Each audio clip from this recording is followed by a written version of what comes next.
Guys ఈరోజు మన challenge వచ్చేసరికి ఇక్కడ మీకు ఆల్రెడీ ఒక స్క్వేర్ కనపడుతుంది, ఇంకో స్క్వేర్ అయితే హాఫ్ అయి ఉంది. ఓకే, ఈ రెండు స్టిక్స్ ని యాడ్ చేసి నాకు మొత్తం 3 ఫుల్ స్క్వేర్స్ కావాలి. ఓకే, మొత్తం 3 ఫుల్ స్క్వేర్స్. ఓకేనా, చూద్దాం మరి మీరు చేయగలరో లేదో. 3 ఫుల్ స్క్వేర్స్ కావాలి నాకు.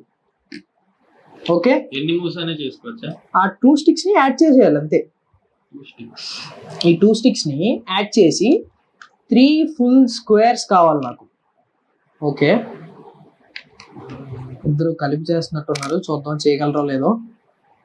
3 ఫుల్ స్క్వేర్స్, 1 2 3 అన్నావు. ఇది ఒక స్క్వేర్. ఓకే, ఇది ఒక స్క్వేర్. ఓకే, ఇది స్క్వేర్ ఎలా అవుతుంది? ఇది జస్ట్ ఇక్కడ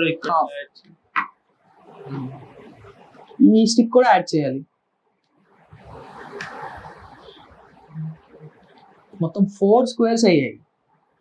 ఇక్కడ 1 2 3 4. నేను అడిగింది ఓన్లీ 3 స్క్వేర్స్ మాత్రమే రావాలి. అది కూడా 2 స్టిక్స్ యాడ్ చేసిన తర్వాత రావాలి. అదర్ దెన్ దట్ ఇంకేది రాకూడదు. Okay, 1 2 and 3. Third one is not completed, right? It's not fully completed. దీన్ని ఇలా మూవ్ చేయొచ్చా? నో, ఇదే ఆ 2 స్టిక్స్ ని యాడ్ చేసిన తర్వాతే 3 ఫుల్ స్క్వేర్స్ కావాలి. ఓకే, చూడండి, ఆలోచించండి. You can easily do it అనమాట. ఇది ఆల్రెడీ నాకు అయిపోయింది. టోటల్ 4 స్క్వేర్స్ వచ్చాయి. 4 రాకూడదు, ఓన్లీ 3 స్క్వేర్స్ మాత్రమే రావాలి. ఓకే, 1 సో 1 and 2 స్క్వేర్స్ మాత్రమే ఉన్నాయి ఇక్కడ. థర్డ్ స్క్వేర్ అనేది ఫుల్ గా కంప్లీట్ అవ్వలేదు. మనకి 3 స్క్వేర్స్ కావాలి. ఆ 2 స్టిక్స్ యాడ్ చేసిన తర్వాత.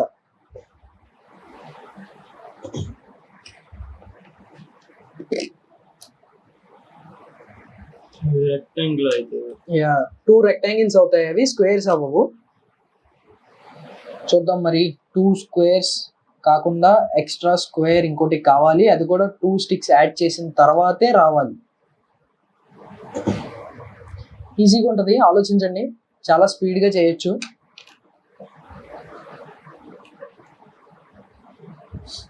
ఓకే, 1 స్టిక్ యాడ్ చేసావు.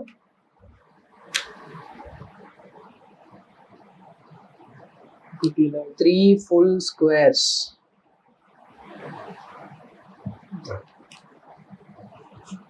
Okay okay, 1 2 3. ఓకే, మీరు ఇప్పుడు చెప్తున్న దాన్ని బట్టి చూసుకుంటే కనుక హియర్ ఇక్కడ ఒక స్టిక్ యాడ్ చేశారు, అలాగే ఇక్కడ ఒక స్టిక్ యాడ్ చేశారు. మొత్తం కూడా ఇప్పుడు 1 2 and here middle 3 full squares వచ్చాయి. Okay, very good, correct.